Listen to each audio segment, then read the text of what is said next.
When Leo Tolstoy published his short novel, The Death of Ivan Ilyich, in 1886, he touched on two of the most enduring themes of human existence: grief and the search for meaning. These are issues which have been present in every age, but perhaps trouble contemporary individuals in a unique way as we attempt to navigate life without many of the traditional reference points that once provided stability. The novel by Tolstoy is a reflection on life as seen from the perspective of death. Ivan Ilyich is a man who at the age of 45 has a brilliant career as a civil servant behind him and rigorously fulfills his duty. He is to some extent the model citizen. His only concern is to lead an easy, pleasant, entertaining, and always decent and socially approved life.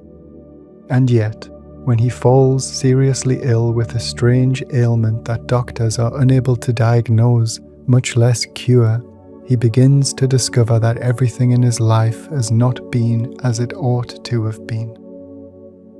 The book begins with the reaction of colleagues and friends to Ivan's death, which is summed up in the prospect for some of a promotion and, above all, in their displeasure at having to fulfill the social duties related to such an event.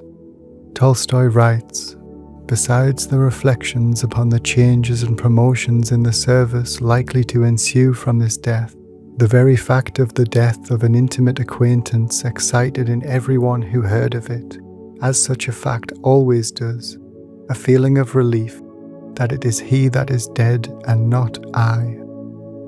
As for Ivan's wife, she only shows interest in the sum she may collect from the state on such an occasion. It is the panorama of a life that has passed by without leaving a trace, even in those closest to him, and of the avoidance to confront the fact of suffering and death. Tolstoy then goes on to recount Ivan Ilyич's successful career from his time at the School of Jurisprudence to the post of judge in one of the Russian provinces, and his marriage to one of the most attractive and brilliant young women of his circles, Praskovya Fyodorovna. Ivan Ilyich had learned to carry out his work according to his great rule of life, that is, in such a way that it would not deprive him of an easy and pleasant life. Tolstoy writes, one had to strive to leave out all of these activities, any living and pulsating elements which contribute so much to disturbing the proper conduct of court cases. No relations beyond the merely official ones should be established, and such relations should be restricted exclusively to the working sphere, for there was no other reason to establish them. Likewise, Ivan soon became disenchanted with married life and resolved to reduce it to the satisfactions it could offer: a set table, a housekeeper, a bed, and, above all, that respect for the external forms sanctioned by public opinion. While hanging curtains for his new home one day, Ivan falls awkwardly and hurts his side. Though he does not think much of it at first, he begins to suffer from an increasing pain. As his pain worsens, Ivan sees a physician who is unable to offer him a diagnosis, eventually leading him to the recognition that his condition is terminal.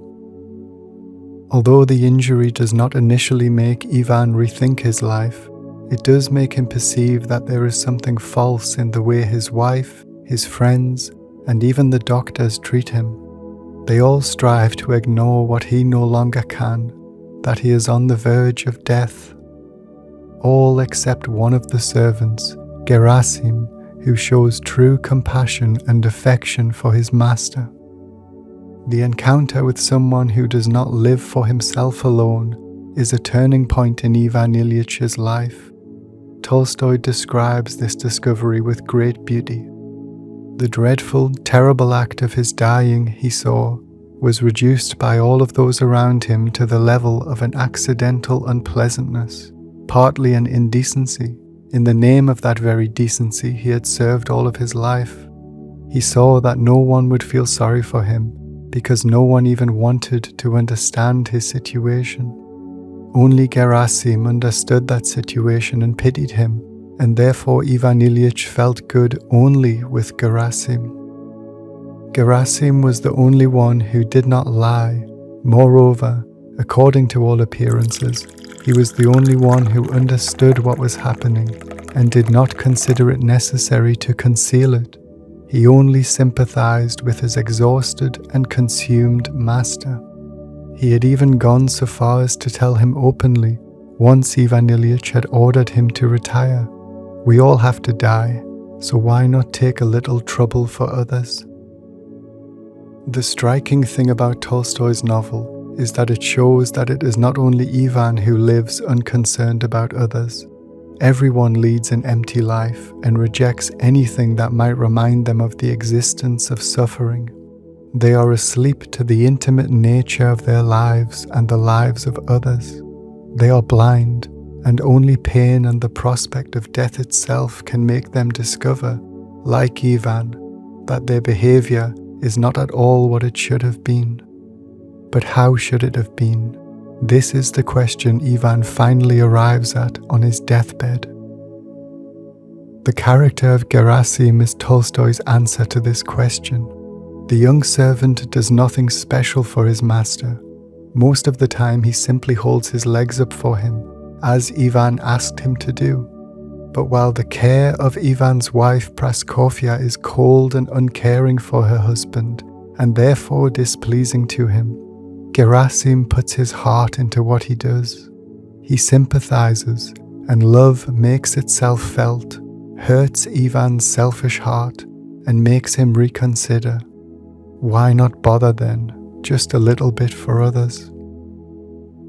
Ivan Ilyич's life, a life lost, is nevertheless redeemed at the last moment, also thanks to his young son, who, perhaps because of his age, is still capable of sympathy. Tolstoy writes, "This was at the end of the third day, an hour before his death. Just then the little schoolboy quietly stole into his father's room and went up to his bed.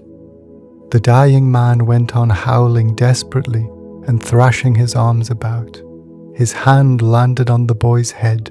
The boy seized it, pressed it to his lips, and wept. Just then Ivan Ilyich fell through a hole, saw light, and it was revealed to him that his life had not been what it ought to have been, but that it could still be rectified. He asked himself what was right, and grew still, listening. Here he felt that someone was kissing his hand. He opened his eyes and looked at his son. He felt sorry for him. His wife came over to him. He looked at her. She was gazing at him with a despairing expression, open-mouthed and with unwiped tears on her nose and cheek. He felt sorry for her. Yes, I'm tormenting them, he thought. They are sorry, but it will be better for them when I die. He wanted to say that, but was unable to bring it out. Anyhow, why speak? I must act, he thought. He indicated his son to his wife with his eyes and said, "Take him away. I feel sorry for him. I feel sorry for you too." He wanted to add the word apology, but instead he said guilt, and, as he no longer had the strength to correct himself, he waved his hand, knowing that whoever should understand would understand. For once in his life, Ivan acts with others in mind. He wants to prevent his relatives from seeing him die, and he goes so far as to ask forgiveness from his wife, whom he had mortified so much during his illness. This last act, a free act of love, truly redeems Ivan's life and makes him lose his fear of dying. Tolstoy writes, "He became attentive. Yes, there it is. Well then, let there be pain. And death, where is it? He sought his old habitual fear of death and could not find it. Where was it? What death? There was no more fear because there was no more death. Instead of death, there was light." The meaning of life, as Gerasim reminds us with his example, is more a reality to be embraced with the heart than a problem to be solved with the head, or with an existence bent on our own well-being.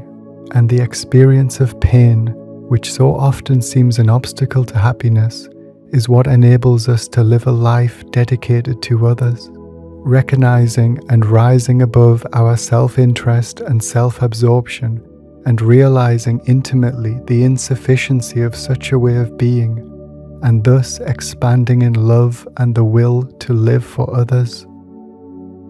As Vladimir Nabokov beautifully wrote, the Tolstoyan formula is, Ivan lived a bad life, and since a bad life is nothing but the death of the soul, then Ivan lived a living death, and since beyond death is God's living light, then Ivan died into a new life, life with a capital L.